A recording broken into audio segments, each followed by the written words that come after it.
She is pleading not guilty by reason of insanity. Her next court date is on March 28th, with a pre-trial hearing on March 17th. That's the same day that Chazzy Boy, he's being sentenced on the 17th or 18th, unrelated case. I'm just saying, we've got to look out for all these things. We've got a very full true crime calendar, my goodness. But this could be postponed due to her third mental health evaluation, because now she's pleading not guilty by reason of insanity. So she's going for a third mental health check, and these results are expected by March 31st. Judge Gregory Vanner said he's hoping for opening statements on April 4th. There'll be 16 jurors and 2 alternates expected. People following the case worldwide are known as Gannon's Army, so that includes us. Gannon's favorite color was blue, so if you want to drop some blue hearts during this chat, please feel free to do that. Hello everyone, and welcome to another episode of Grizzly True Crime. Okay. Gannon Stauch was born on September 29th, 2008 in Loris, South Carolina, USA, to Albert, who's known as Al Stauch, and Landon Hyatt. He had one sister, Lena. He loved Taco Tuesdays, playing Nintendo Switch and making lots of jokes. He was a playful kid who had lots of friends in the neighborhood that he biked with or played video games with. His mom and dad got divorced. His dad married Letecia.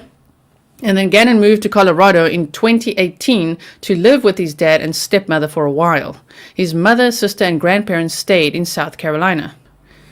Then, on January 27th, 2020,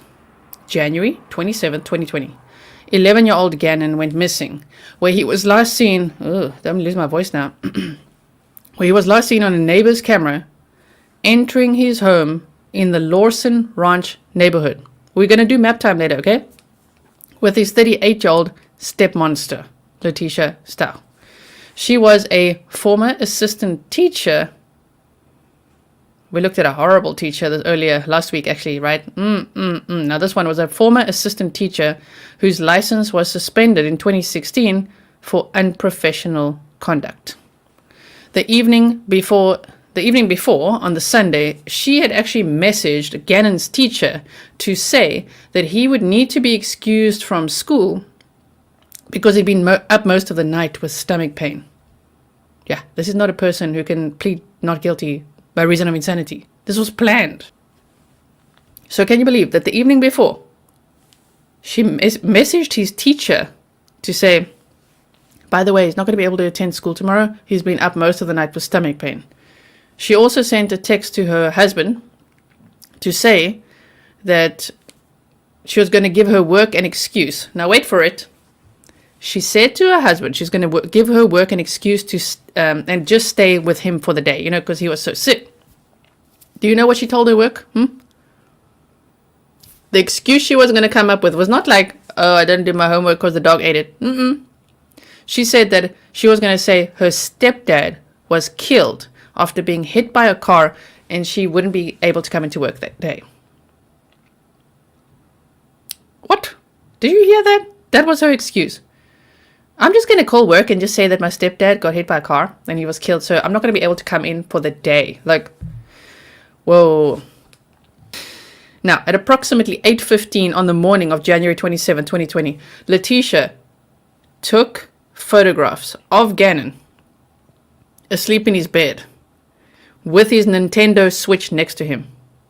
She then Googled, can Nintendo find my Switch? And that Nintendo Switch has never been found. She claimed that he had not returned after going to play video games with a friend and called 911 about it on the same day, where he was then logged as a juvenile runaway. She said that he left home between 3:15 and 4 p.m. and her stories just get more and more bizarre as we go along. She said he left between 3:15 and 4 p.m. to walk to a friend's house in Colorado Springs, even though she was never able to name that friend. Sounds a lot like Chris once, when he's like, oh yeah, they went on a play date. Yeah. Where? I don't know. Same thing. On the same day that Gannon went missing, Letecia asked her teenage daughter, who I believe was 17 at the time, to go to the shop for her to pick up the following items. Now we're getting Chazzy vibes. Trash bags, baking soda, carpet cleaning supplies, and what we would all call crime scene cleanup stuff. She used Gannon's phone to text her own daughter at 10:37 that morning, and the text said, Letecia left phone at home. If you need her, text me. The morning after Gannon's disappearance, Letecia drove her car, and we're going to do map time, remember, to the Colorado Springs airport and left it there. Because that's a normal thing to do, right? She then rented a car, a Kia Rio, picked up her husband, who had been out of town for 2 days for military training in Oklahoma, because he was on National Guard, and then returned home with him in the rented car. He must have had so many questions, don't you think? How many times can an accused ask for mental evaluation? I think 3. I really do think 3. Now, that night, she slipped out and went to get her own car, a Volkswagen. You guys say Volkswagen Tiguan. We say Volkswagen, okay? A Volkswagen Tiguan, where she drove to an area near Colorado 105 and South Perry Park Road in Douglas County. And now remember, this is the next day. And she went there 4 days later again to the same place, but we'll get there. Now, this is where police believe she initially dumped Gannon's body. Her phone was also put into airplane mode for most of the night. So she drove to an area near Colorado 105 and South Perry Park Road in Douglas County, where police believe she initially dumped Gannon's body. Her phone was put into airplane mode for most of the night, which investigators found unusual. Her Tiguan, however, was fitted with a tracking device, which showed her whole adventure. It included a trip to Starbucks, a gas station, and lots of loops and turns in isolated areas. Took a night drive, did she? That night, she also used the Wi-Fi network from a massage parlor parking lot and searched for Amber Alerts and checked her own Ring doorbell camera video. Her phone stayed on airplane mode until January 29th. On January 29th, Letecia changed the whole story, telling police in an interview that she was 2 hours late for, that a man called Eduardo had entered the home and, according to her, had essayed her and taken a suitcase. She could not explain why this perpetrator let her go and greet her daughter when she came home, nor what had happened. She claimed to have hit her head and blacked out more than once. Okay then.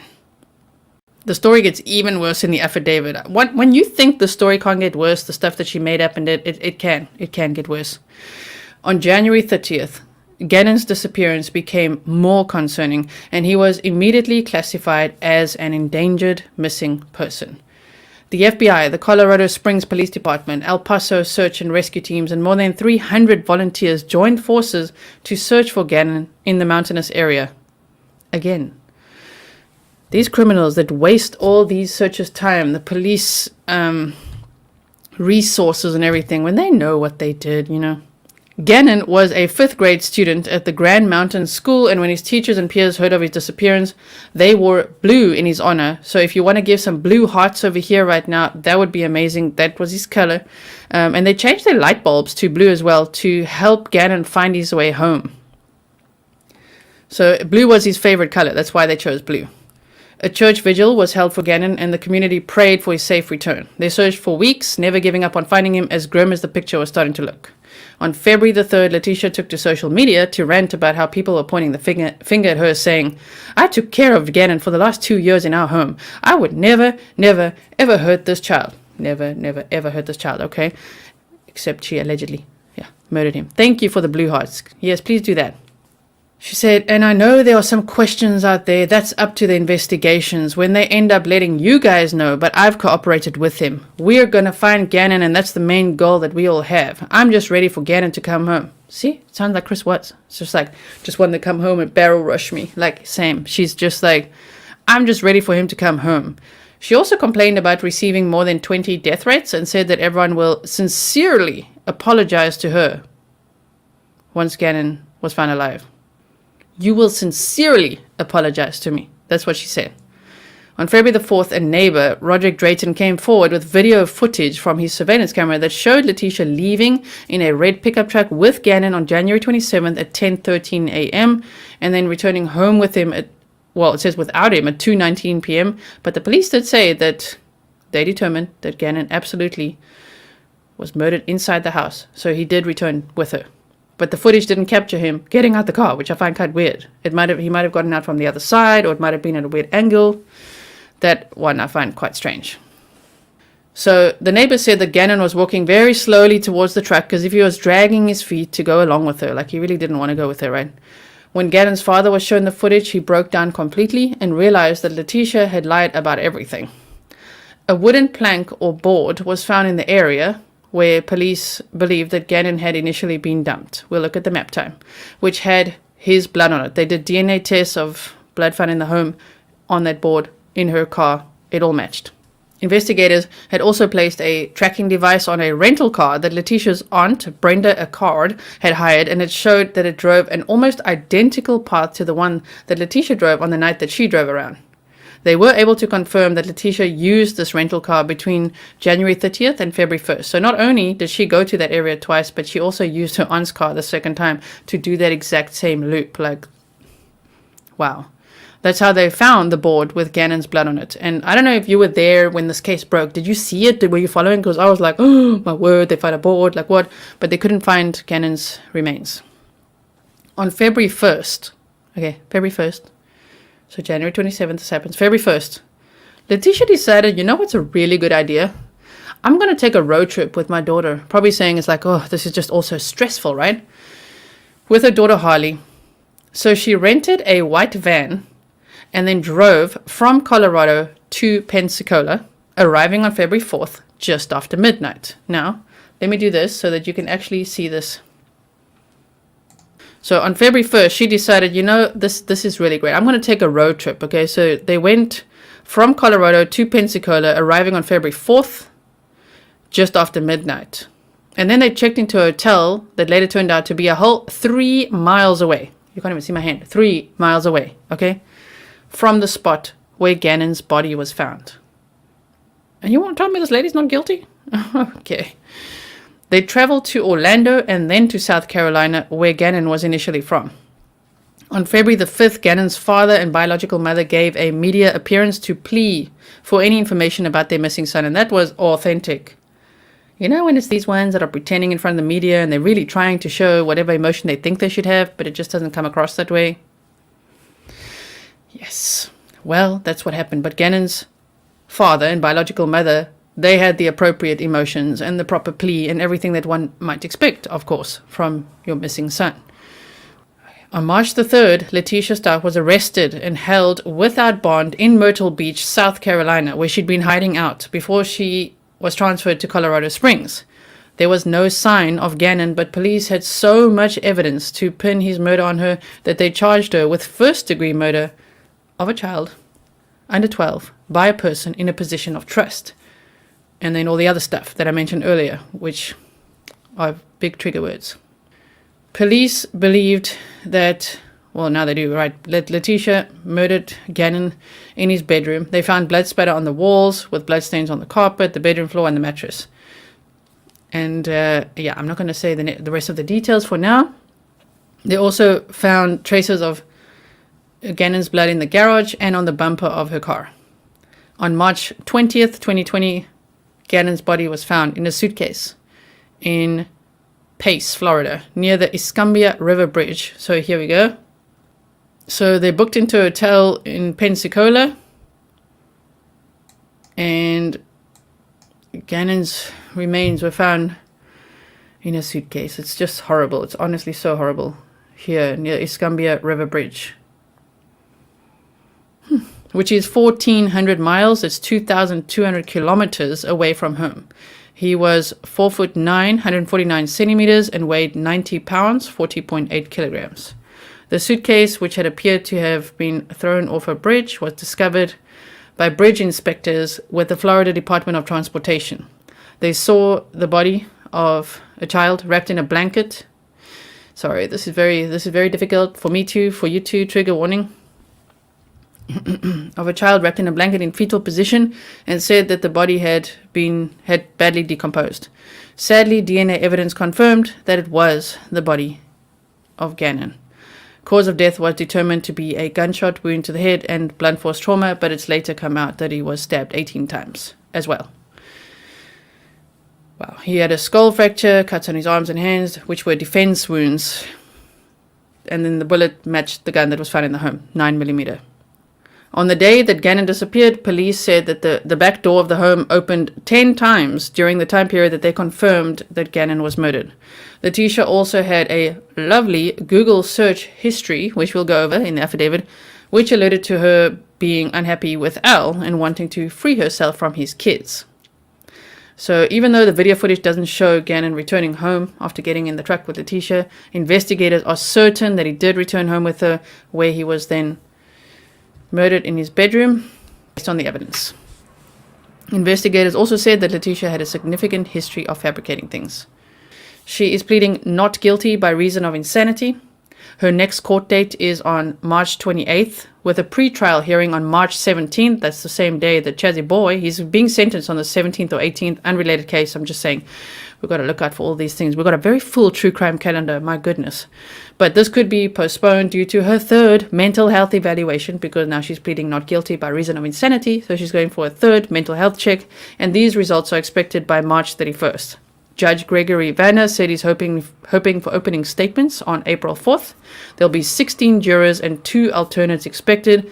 People following the case worldwide are known as Gannon's Army, so that includes us. Gannon's favorite color was blue, so if you want to drop some blue hearts during this chat, please feel free to do that.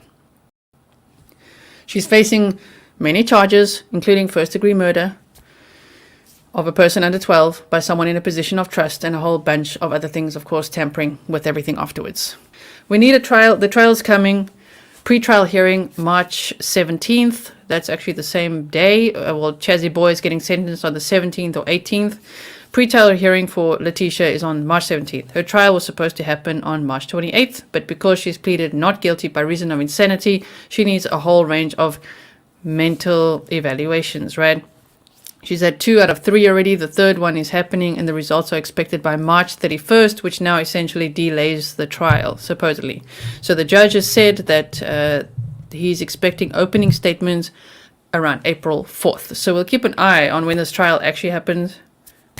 But Grizzlies, can we please watch this together when this friggin' woman gets sentenced? Pleading not guilty by reason of insanity? Wow. Whew. So I would hate to be her lawyer. If you are new here, then I hope that you will consider becoming part of this fantastic community. If you like the content, all you got to do is subscribe. Well, obviously, you don't have to do that. You could just come back and watch another video. But it'll be really nice if you subscribed, if you hit that thumbs up, leave your DNA on the thumbs up button, and comment below. That'll be great too. And share this episode if you can on Twitter. Find me on Twitter. I've got all my socials linked up there as well. I've got PayPal and Patreon and TikTok and Twitter and Instagram. You could find me on all of those. And I hope that you enjoy the merch and the notebooks and the everything